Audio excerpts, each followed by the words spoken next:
Olá!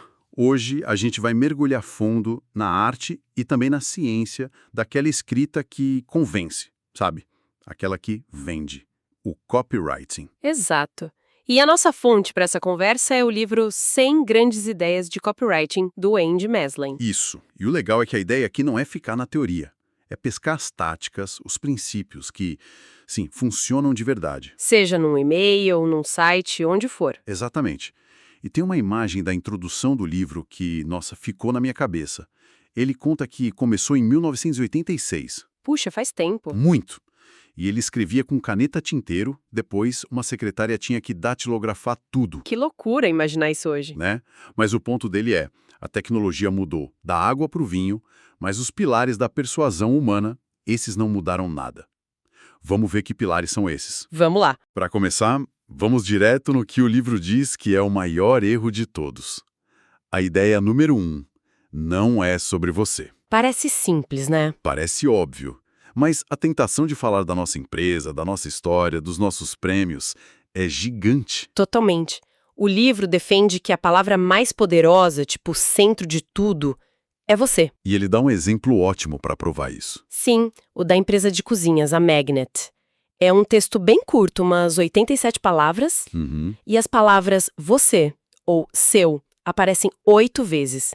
Já o nome da marca, Magnet, só 3. É uma proporção de quase 3:1, a favor do leitor. Exato. E isso não é por acaso. Mas é tão contraintuitivo.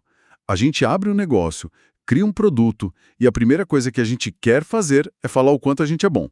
Por que inverter isso funciona tanto? É que a psicologia por trás disso é a mesma de qualquer boa conversa, sabe? Como assim? Pensa numa festa. Quem é a pessoa mais interessante? Não é quem fala sem parar de si mesmo. Claro. É quem pergunta, quem se interessa pela gente. Exatamente. Um texto que repete você, seu, sua, ele tá fazendo isso. Ele tá dizendo, eu tô aqui pra resolver o seu problema, não pra me gabar. Entendi. A dica do livro é quase como uma meditação, então. É por aí. Antes de escrever, visualize uma única pessoa na sua frente. O seu objetivo é criar uma ponte com ela, não fazer um discurso para uma multidão. Certo. Então esse foco obsessivo no leitor. Isso funciona porque, no fundo, todo mundo está com a mesma pergunta na cabeça. É o que diz a ideia 3. Seu leitor é egoísta. Sou meio forte, né? Egoísta. Um pouco. Mas a ideia é que a gente está sempre sintonizado na rádio, o que eu ganho com isso? Sempre. O texto tem que responder essa pergunta silenciosa e rápido. O livro até resgata um título clássico do John Caples para uma seguradora. Ah, esse é ótimo. Aos homens que querem parar de trabalhar um dia. É genial. Nota o que ele não faz. Ele não fala de apólice, de juros, da empresa. Nada disso. Ele fala de um desejo profundo. Ele vende o destino, não o carro. Exato. Ninguém sonha com previdência privada. As pessoas sonham em não precisar mais trabalhar. O título não cria uma motivação do zero. Ele encontra uma que já existe. Ele só acende a chama. Perfeito. O trabalho do redator não é ser um motivador, é ser um detetive. É achar quem já está motivado e criar a mensagem certa. Ok, mas e hoje? A gente está saturado de promessas, o ceticismo é a regra. Como um título consegue furar essa bolha? Então, o livro fala disso na ideia 5. Lidar com objeções. E a tática é fazer isso já no título. Se antecipar. Exato. O exemplo é de um plano de emagrecimento. Um título fraco seria, sei lá, perca peso agora. É, a gente ignora, já vimos 1000 vezes. Mas aí vem a alternativa que o livro dá. Como as mulheres parisienses estão perdendo 3 quilos em 15 dias sem desistir de seu Vin Rouge. Uau, nossa, a diferença é absurda. É outra coisa, porque não é só uma promessa, é uma imagem, é uma história. Vamos analisar isso? É muito bom. Primeiro é específico. 3 quilos, 15 dias. Números trazem credibilidade. Certo. Segundo, é aspiracional. Mulheres parisienses. Evoca a elegância, estilo de vida. Você não está comprando uma dieta, está comprando um pouco daquele charme. Exatamente. E o mais importante, ele neutraliza a maior objeção. Vou ter que sofrer. abrir mão do que eu gosto. E a frase, sem desistir de seu vin rouge, responde isso. Ela grita, não! Você pode ter o resultado que quer sem a dor que você teme. Então, a empatia vira uma ferramenta de venda. O texto mostra que entende o medo do leitor, a hesitação, e isso cria confiança antes mesmo da oferta. É isso.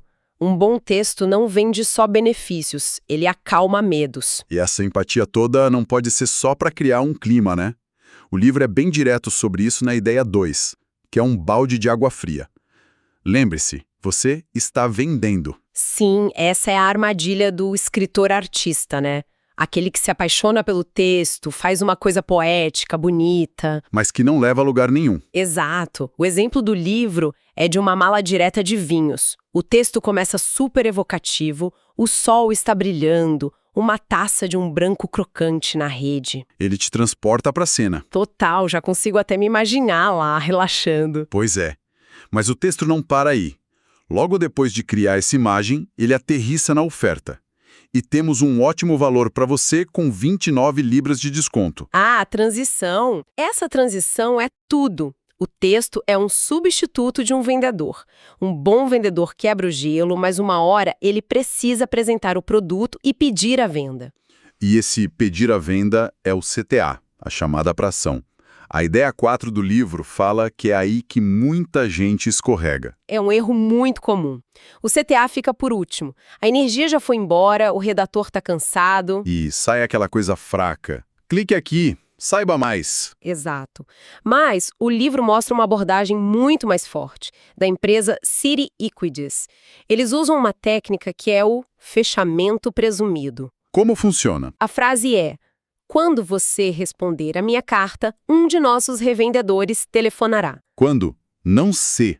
Uau, é uma palavra, mas muda tudo. Se dá margem para dúvida. Quando parte do princípio que já aconteceu. E essa confiança é contagiante. Ela passa para o leitor a sensação de que aquele é o passo óbvio, natural, ao do processo. Que é? Escreva o CTA primeiro, antes de qualquer outra coisa. Espera aí. Isso vira o processo de cabeça para baixo. Mas faz todo sentido. É como decidir o destino da viagem antes de ligar o carro. Perfeito.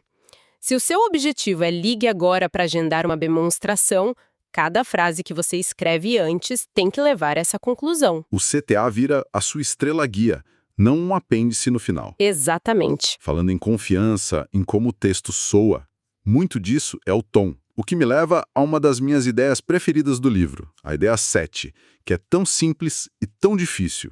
Escreva como você fala. É um conselho clássico, mas que pouca gente segue de verdade. O livro dá um exemplo ótimo de um aviso de cinema. Ah, sim. O texto formal. Era algo como: a administração lamenta a necessidade de informar aos clientes que a segurança de objetos pessoais. Uma linguagem polada, corporativa. Ninguém fala assim. O que eles queriam dizer, no fim... Simplesmente mantenha suas malas seguras. Direto. Humano. A primeira versão cria uma barreira. A segunda cria uma conexão. E ele contrasta isso com o menu de restaurante, né? Sim, o Oxbury. O dono escreve uma cartinha que começa com: meu restaurante é o seu restaurante. A conexão é imediata. Mas aí vem aquela dúvida. Isso não é meio arriscado para setores mais sérios? Tipo financeiro, jurídico?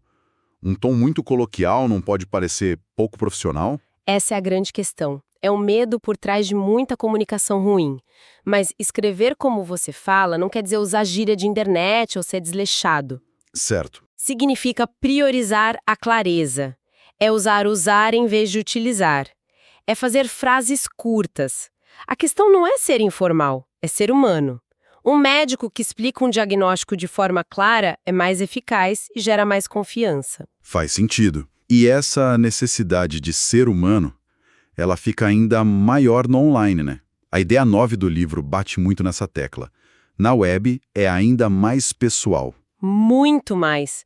Porque a experiência de ler na internet é, por natureza, solitária.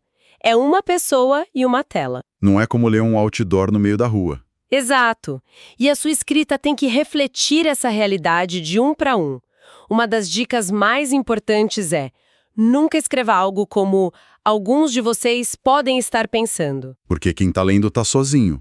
Exato. O correto é sempre você pode estar pensando. Falar no plural cria uma distância na hora.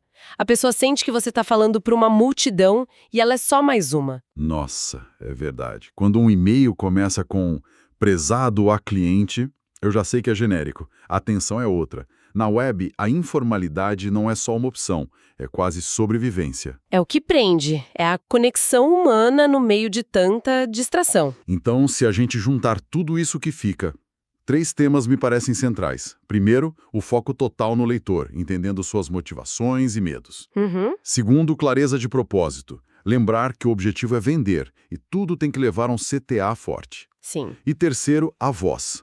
Ser humano direto pessoal. No fim, tudo isso parece levar uma palavra só: empatia. A venda acontece quando o leitor sente que foi entendido. Exatamente. E para deixar uma reflexão final, vou usar a ideia 10, que tem um título provocador. A gramática não importa, ou importa. O livro conta o caso de uma campanha de cartão de crédito que usava de propósito uma gramática toda errada. Foi chamada de genial. Ousado. Era. Mas a empresa por trás do cartão faliu. O motivo? O produto era péssimo. Taxas abusivas, serviço ruim, a escrita era brilhante, mas o que ela vendia era ruim. Que história. E isso nos deixa com uma pergunta para pensar. Até que ponto a escrita mais genial do mundo consegue sustentar um produto que não cumpre o que promete? E por outro lado, quanto potencial, quantas soluções incríveis se perdem todo dia só porque são comunicadas de um jeito medíocre, burocrático e sem alma?